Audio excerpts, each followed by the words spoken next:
All right, hello everybody. For today's lesson, we're going to be talking about instrument flight, straight and level, constant speed descents and climbs, turns in instrument, and unusual attitudes. For our references today, we're going to be using the Airplane Flying Handbook, the CAU Maneuvers Guide, the Instrument Flying Handbook, Chapters 6 and 7, and the PHAC. And then for the Maneuvers Guide, it's going to be Chapter 5. So what is instrument and what is IFR?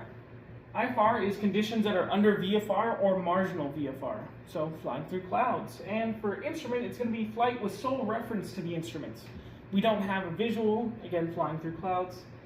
For IMC has conditions that play with our senses. The Instrument Flying Handbook, Chapter 3, discusses this a lot because, again, we're losing our visual, which is one of our key senses, as we're flying.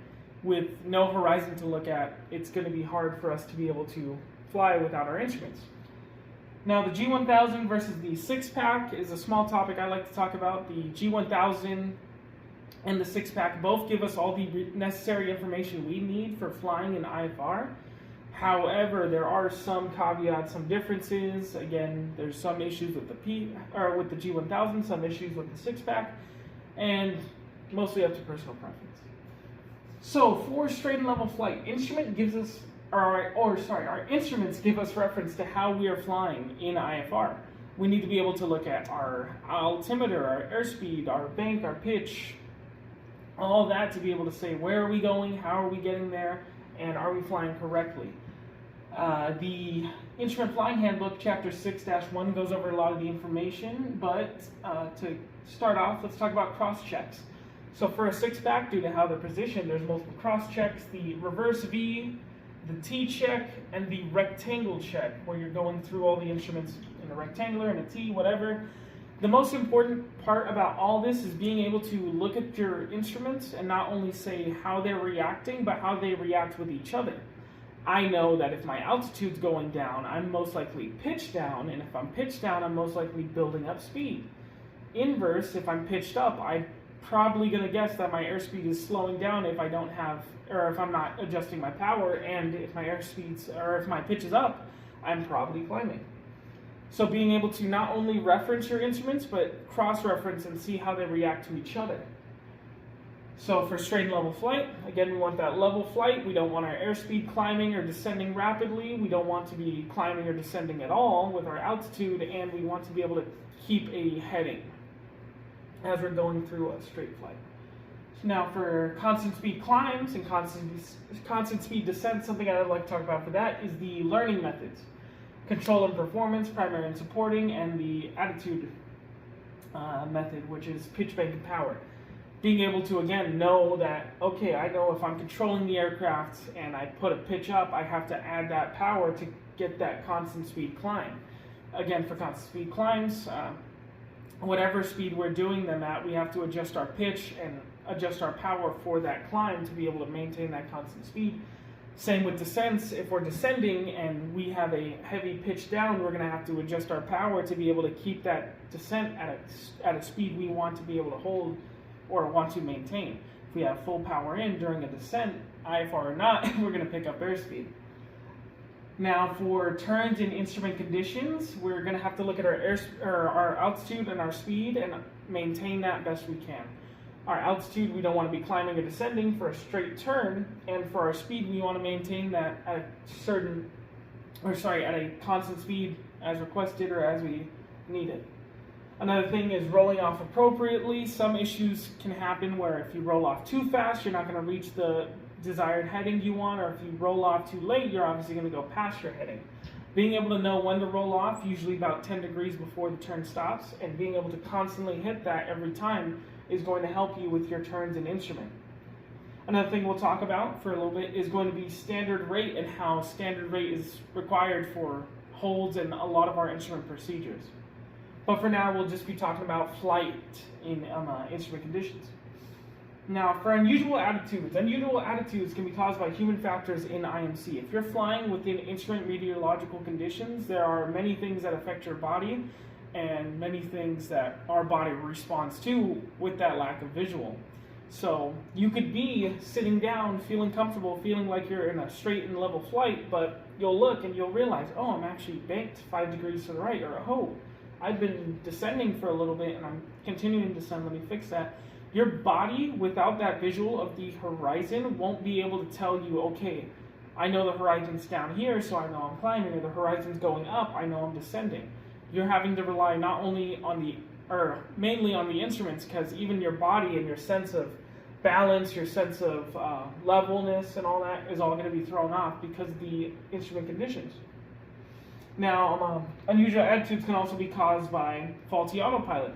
Either inputting the autopilot wrong or the autopilot simply not working can cause your aircraft to descend down, start pitching up, and you need to be able to react not only to the autopilot, but then to the actual unusual attitude condition.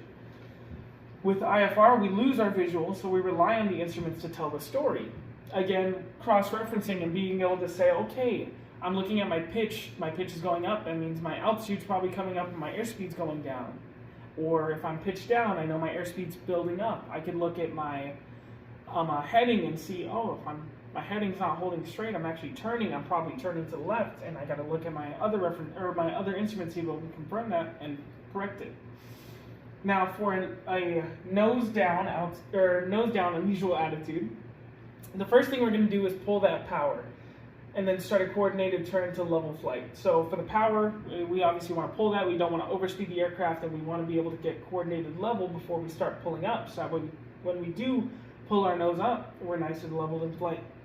For a nose high setting, or a nose high attitude, excuse me, I'm going to want to increase our power.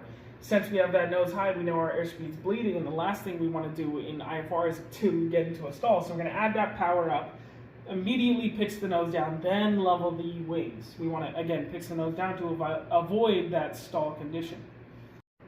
All right, apologies, my phone overheated. But for the last section, we're going to be going over IFR hazards. To start off, we're going to be talking about inadvertent IFR entry to VMC to IMC. So overconfident private pilots, overconfident commercial pilots, or even instrument pilots that are just simply out of date or out of proficiency, flying into IFR conditions and incorrectly responding to what they have to do, not being able to know what they have to do, and then eventually crashing their aircraft. Another one is improper procedure. So IFR is very complicated. There's a lot of departures, arrivals, approaches, all that. Being able to do those properly is going to keep you safe in IFR, but not being able to do those properly, or even not listening to ATC and incorrectly responding to ATC, can be a major hazard for IFR flight. Another one I'd like to talk about is task overload. Again, you have a lot of things going on, especially out here in CAU. As you're doing your instrument training, you'll be doing approaches, usually the Bakersfield Tour, where you're doing 1, 2, 3 approaches back to back to back, and being able to plug all those in, get your papers and your docs ready, getting your approaches ready, and all that can overload a pilot, and it happens. But it's going to be a lot of error. It's hard work, but it's one of the major hazards is not being able to deal with these tasks and being overwhelmed. Another one is going to be not reading instruments. So we have to be able to trust our instruments, especially if they're working properly. But not reading the instruments when flying in IFR conditions is a super major error that you should not be doing. You need those instruments to tell you whether or not you're climbing, you're descending, if your airspeed's off, or even if you're pitched up, pitched down.